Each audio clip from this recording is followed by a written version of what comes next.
예, 안녕하십니까. 부동산으로 부자되기 TV 공인중개사 임동성입니다. 저는 이제 오늘은 한번 그 상가를 개발할 때 그 개발자가 또 내가 선택을 할 때 저는 그 통유리로 된 건물이 굉장히 좋아 보이더라고요. 이게 통유리로 된 상가를 선택해라. 이제 이렇게 말씀하시고 싶고요. 이게 분양을 칠 때는 건물이 안 지어져 있기 때문에 그걸 잘 몰라요. 근데 그 개발하시는 분에 따라서 틀리는데, 이제 그 기둥이 있어요. 기둥 처리를 어떻게 할 것인가. 기둥이 좀 크게 해서 이게 하시는 분도 있고, 기둥을 아주 좀 잘 자라게 해서 여러 개 넣어버린 경우도 있고. 그래서 기둥이 많으면 특히 이제 제가 상가의 꽃은 1층이라고 그랬잖아요. 상가의 꽃은 1층이고, 그 1층에서도 사거리 같으면 코너인데, 이 광고 효과를 내야 돼요. 광고 효과. 상가라고 하는 것은 광고 효과. 그래서 왜 벽이 밖으로 나온 것하고, 밖에서 봤을 때 손님들이나 사람들이 밖에서 워킹으로 걸어갔을 때, 차량으로 걸어갔을 때 1층이 주된 데만 살짝 외벽이 나오게 하고, 대부분 창들이 뭐라고 할까요? 이게 전창 통유리 같은 이제 통유리는 아니고 이게 외벽이 다 유리로 되어 있어요. 유리로 된 것하고 이게 기둥을 안쪽으로 살짝 집어넣고 그 다음에 유리를 마감을 쳐야죠. 그래 맞춰주면 참 좋습니다. 근데 대부분 그것을 밖으로 좀 빼내거든요. 밖으로 빼내면 어떻게 하냐면, 대부분 상가들이 1층을 폭을 얼마로 하냐면 대부분 4m로 많이 좀 빼내시더라고요. 3.5m로 빼내는 상가도 있고, 4m, 4.5m, 이제 땅이 좀 크면 5m 이렇게 빼내시는데, 그래도 좁습니다. 근데 그것을 전 유리로 이렇게 해주면 거기에 간판을 걸거나 그 유리에다가 썬팅을 하죠. 테두리를 치고 뭐 이렇게 하잖아요. 이게 상가가 훨씬 넓고 커 보입니다. 근데 기둥이 앞에서 떡 받치고 있으면 어떻게 됩니까? 좁아 보입니다. 좁아 보여. 뭐 그런 문제가 있더라고요. 그래서 상가를 고를 때 특히 이제 그것 하나 좀 신경 써야 되지 않냐. 전창으로 해주는 게 훨씬 좋더라. 이런 말씀을 뭐 드리겠습니다. 오늘은 뭐 이렇게 그 상가에서 이제 특별한 뭐 전층으로 해달라 뭐 이것 하고, 그 다음에 이제 상가를 뭐 했었을 때 특히 이제 뭐 유리문 앞으로 내주고, 뒤로도 유리문 내주고, 그 다음에 그 유리도 봐보면 그 유리를 쪼잔하게 내는 것보다는 크게 좀 내주는 게 좋다라는 생각이 들어요. 크게. 왜냐하면 그 중간에 발을 집어넣는 것보다 유리 발을 또 넣어주는 것도 괜찮고요. 쇠 플라스틱 쇠 창사를 이렇게 넣는 것보다 그런 게 낫는 것 같고, 그 다음에 지금 요즘 이제 1층 상가들이 특히 1층에다 포인트를 많이 두는데, 층고 있잖아요. 층고를 보통 4m를 이렇게 주면은 괜찮은 것 같아요. 4m나 4.5m, 4.3m 이 정도만. 너무 높아가지고 이제 5m 이렇게 주면 개방감이 높고 뭐 좋다라고 하는데, 거꾸로 냉난방비 너무 많이 들고요.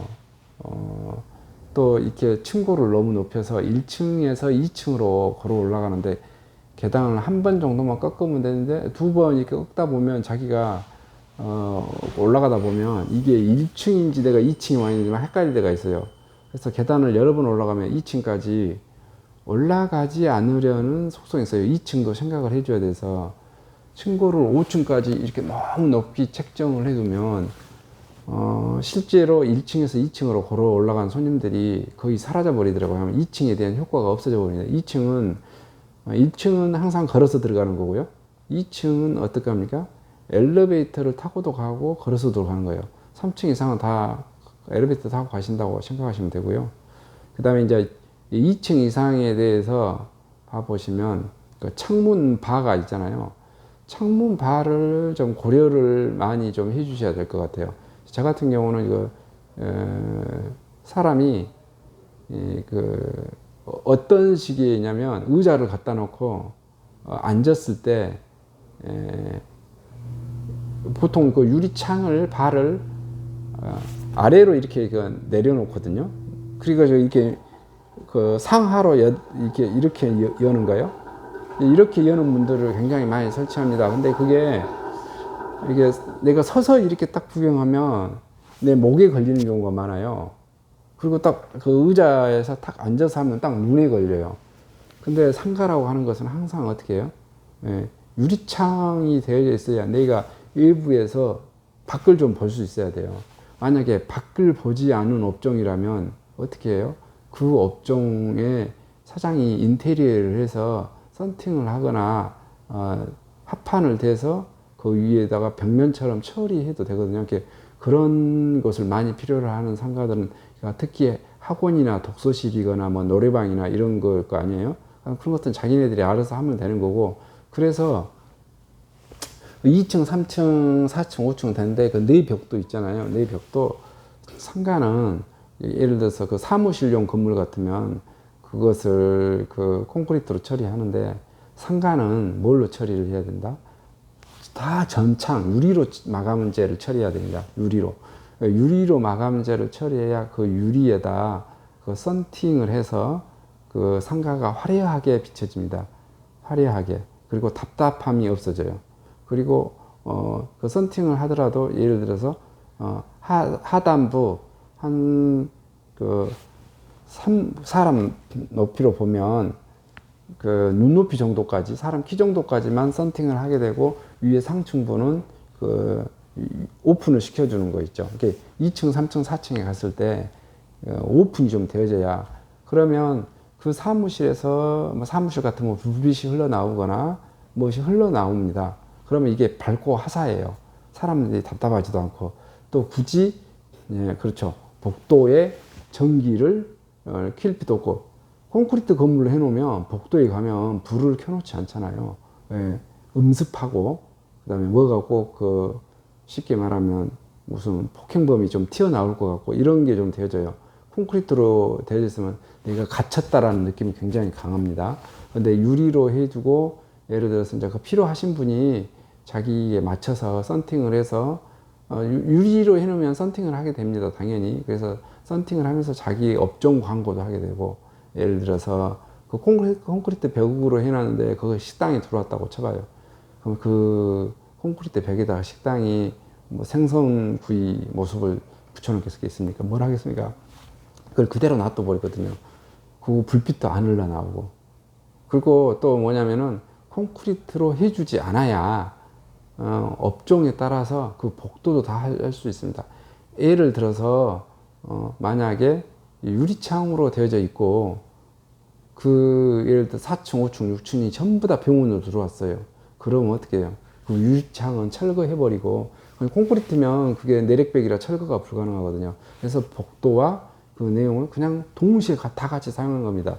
동일 임차인이라면 굳이 복도가 있을 필요도 없고 복도도 자기 실사용 면적으로 활용할 수 있겠죠. 그런 것이 뭐 좋다라고 보게 되겠습니다. 그래서 오늘의 그 핵심 내용은 무엇이다?